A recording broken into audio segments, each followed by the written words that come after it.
Class 5th lesson 11। इसमें आज हम देखेंगे प्रॉपर्टीज़ ऑफ एयर। प्रॉपर्टीज़ मतलब होता है गुण, एयर के क्या क्या गुण है, ठीक है, यानी उसमें क्या क्या प्रॉपर्टीज़ हैं उसकी, ठीक है, उसमें क्या क्या खूबियाँ हैं, क्या क्या गुण है, उसकी क्या क्या कैरेक्टरिस्टिक्स हैं। चलिए शुरू करते हैं। We already know that air is colourless due to which it can not be seen. हम जानते हैं कि एयर का कोई रंग नहीं होता, इस वजह से हम उसे देख नहीं सकते हैं। It is also tasteless and odourless, साथ ही साथ ना ही इसमें कोई महक होता है और ना ही कोई स्वाद होता है। We can feel its presence only when it moves, हम केवल इसको अनुभव कर सकते हैं जब ये चलेगा, ठीक है, हम इसको महसूस कर सकते हैं। प्रेजेंस मतलब, ठीक हो क्या, हम इस हवा को केवल महसूस कर पाते हैं, ना कि हम उसको देख पाते हैं, महक पाते हैं या चख पाते हैं, बल्कि सिर्फ हम उसे महसूस कर पाते हैं जब वो चलता है। Moving air is called wind, हम अच्छे से जानते हैं कि जो हवा चलती है उसे विंड कहा जाता है। Let discuss some more properties of air, तो चलिए एयर की कुछ प्रॉपर्टीज को डिस्कस करते हैं। एयर ऑक्युपाइज स्पेस, एयर क्या करता है, स्पेस ऑक्युपाई करता है, यानी जहाँ भी होता है वो उस जगह को ले लेता है। चलिए देखते हैं। This can be easily observe when we blow air in the balloon. The moment we blow air in it, it gets inflated. This is because the air we fill start occupying space inside the balloon and it grows in size. This property of air is also used to inflate football, vehicle tire, cushions, etc. ठीक है, तो इसमें दिया हुआ है कि air occupy करता है स्पेस को, और इसको हम प्रूव करने के लिए क्या कर सकते हैं, हम एक गुब्बारा ले लेंगे और उसमें जैसे ही हम हवा भरना शुरू करेंगे, जैसे ही हम एयर डालना शुरू करेंगे, वो क्या होगा, फूल जाएगा, ठीक है। उसके फूलने का मतलब यही है कि उसमें जो भी खाली जगह थी उसको एयर ने क्या कर दिया, फिल कर दिया। यानी इससे प्रूफ होता है कि एयर जो है वो स्पेस ऑक्युपाई करता है, और इसी प्रॉपर्टी का यूज़ करके हम जो साइकिल में जो टायर्स लगे होते हैं, ठीक है, जो व्हीकल्स के टायर होते हैं उसमें हवा भरते हैं तो वो पिचका हुआ रहता है, जैसे ही हवा भरते हैं फूल जाता है। जो कुशन्स होते हैं उसमें हवा भरते हैं, जो फुटबॉल होता है उसको भी हवा भर के हम क्या करते हैं, फुला देते हैं। तो ये एयर इस तरीके से क्या करता है, जो खाली जगह होती है उसको फिल कर देता है। सेकेंड देखिए, एयर हैज़ वेट, एयर के पास क्या होता है, वजन भी होता है, ठीक है। चलिए इसको भी देखते हैं किस तरीके से हम जानेंगे कि ऐसे कौन सी एक्टिविटी है जो ये प्रूव कर देगी कि एयर के पास वेट होता है। तो चलिए देखते हैं। This can be easily seen by comparing the weight of deflated object with an inflated object. The weight of inflated object is always more. This shows that air has weight. क्या करना है आपको, दो गुब्बारा ले लीजिए, ओके। एक गुब्बारे को क्या करिए, हवा भर दीजिए, ठीक है। हवा भर के उसको क्या करिए, आप वेट करिए, ठीक है, और उसके बाद क्या करिए, उसका हवा निकाल दीजिए उस गुब्बारे का, उसके बाद उसको वेट करिए। तो आपको क्या दिखेगा कि दोनों गुब्बारे के वेट में आपको डिफरेंस नज़र आएगा, ठीक है। डिफरेंस क्यों नज़र आएगा, क्योंकि जिस गुब्बारे में हवा थी उसका वजन क्या होगा, ज़्यादा आएगा, और ये क्या शो करेगा कि एयर के पास जो होता है वो वेट होता है, और वेट होने की वजह से उसका जो वेट था उस गुब्बारे का ज़्यादा आया। लेकिन जिसका हवा निकाल दिए थे उसी गुब्बारे का जिसमें से हम हवा निकाल दिए उसका वजन कम आया, और ये शो करेगा कि एयर के पास वेट होता है। इसी वजह से तो जब हम उसको वेट किए तो उसका कुछ ना कुछ वेट आया, उसकी अपेक्षा कम आया, ठीक है। उसका वेट जो था, पिचके वाले गुब्बारे का वेट जो था वह कम आया, और जिसमें हवा भरे थे उसका वेट ज़्यादा आया, ठीक है। तो इस तरीके से हम प्रूव कर सकते हैं कि एयर स्पेस ऑक्युपाई करता है और साथ ही साथ उसके पास वेट होता है। और इसको हमने करने के लिए बलून वाले प्रैक्टिकल को किया। अगर हम बलून में हवा भरते हैं वो फूल जाता है, तो उससे पता चलता है एयर ऑक्युपाई करता है स्पेस को। और यदि हम एक खाली गुब्बारे को और एक हवा भरे गुब्बारे को हम वेट करते तो हवा वाले गुब्बारे का वजन ज़्यादा आता है। आगे देखिए, यहाँ पे वही एक्टिविटी दिया हुआ है कि हमें फुटबॉल ले लेना है, उसको हमें वेट करना है, एक बार उसका हवा निकाल के एक बार उसका हवा उसमें भर के, ठीक है।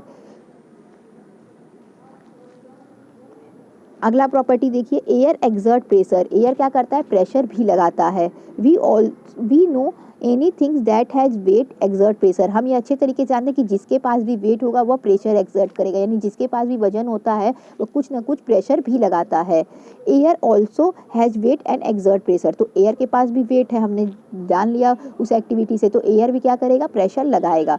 The pressure exerted by air is necessary for many activities, जो एयर का प्रेशर है वो बहुत ही ज़रूरी है कई सारी एक्टिविटीज़ के लिए, जैसे taking in a liquid through straw, जब आप स्ट्रॉ पाइप से क्या करते हैं, पानी को खींचते हैं, तो क्या होता है कि उसमें भी एयर जो है वह वेट लगाता है, ठीक है, सॉरी, एयर में वेट होने की वजह से क्या होता है, वह प्रेशर लगाता है। इसी की वजह से हम आसानी से कोई भी लिक्विड को पाइप से आसानी से अपने मुंह में खींच पाते हैं। Filling in fountain pen, fountain pen में जो हम स्याही भरते हैं वो भी इसी की वजह से संभव हो पाता है, क्योंकि एयर प्रेशर एक्सर्ट करता है। और feeling in A syringe etcetera, और साथ ही साथ जो सिरिंज में दवाइयाँ भरी जाती हैं उसके, वो भी उस एयर के ही प्रेशर एक्सर्ट करने की वजह से पॉसिबल हो पाता है, ठीक है। देखिए यहाँ पे इसको समझने के लिए यहाँ पे एक दिया हुआ है एक्टिविटी। चलिए पहले हम इस एक्टिविटी को देख सकते हैं, और इसके पहले एक लाइन ये और दिया था, ये छूट गया, इसको भी देख लीजिए। The air pressure varies from place to place, air का जो प्रेशर एक्सर्ट करना है, यानी एयर का जो प्रेशर लगाना है, वह जगह जगह पे परिवर्तित होता है, ठीक है।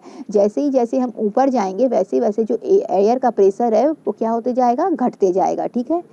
Take a syringe and some water in a bowl, activity में क्या करना है, आपको एक सिरिंज ले लेनी है और एक बाउल में कुछ पानी ले लेना है। Push the plunger of the syringe completely and dip its needle in water, क्या करना है कि उस सिरिंज के ऊपर जो खींचने वाला लगा होता है उसको आपको खींचना है और उसके बाद उसको पानी में डालना है, ठीक है, सिरिंज को। Now slowly pull the syringe while the needle is still immerse in water, उसकी जो सुई है उसको पानी में रख के, जैसे आप पिचकारी देखते होंगे उसी तरीके से उसको ऊपर की तरफ खींचना है। You will observe that you pull the plunger, water start entering the syringe, तो जैसे ही आप देखे होंगे कि आप उसको क्या कर रहे हैं, खींच रहे हैं, सिरिंज के जो पीछे सिरिंज के खींचने वाला दिया हुआ है, जैसे आप पिचकारी को खींचते हैं तो क्या होता है, उसके अंदर पानी भरने लगता है।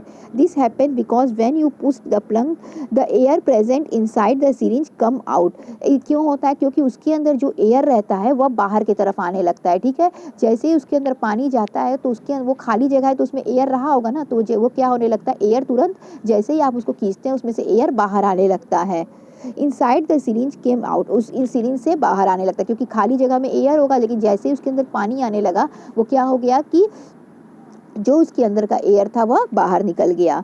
When you pulled it, when the needle when you pulled it while the needle was immersed in water, the air exerted pressure on water as it entered the syringe, तो आप क्या हुआ, जैसे ही आपने उसे क्या किया, खींचा, वैसे ही क्या हुआ कि उसके अंदर पानी आने लगा और एयर ने प्रेशर एक्सर्ट किया पानी पर, इस तरह से क्या हुआ कि वह जो पानी था वह उसके अंदर घुस गया, ठीक है।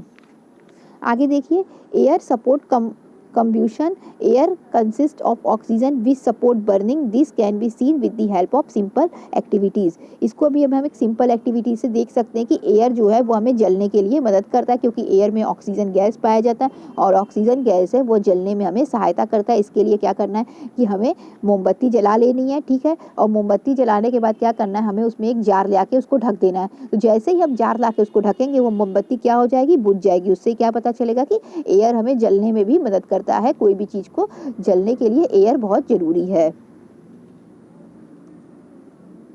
आगे देखिए, you will observe that candle that is covered stop burning after some time, जैसा कि मैंने बता दिया कि कुछ समय बाद क्या होगा, वो मोमबत्ती बुझ जाएगी। तो इससे हमें यह पता चलेगा कि एयर जो है वो हमें कंब्यूशन में भी हेल्प करता है, ठीक है। इसके बाद है वाटर टॉपिक को हम अपने नेक्स्ट वीडियो में कवर करेंगे। तो आज के लिए इतना ही, थैंक यू।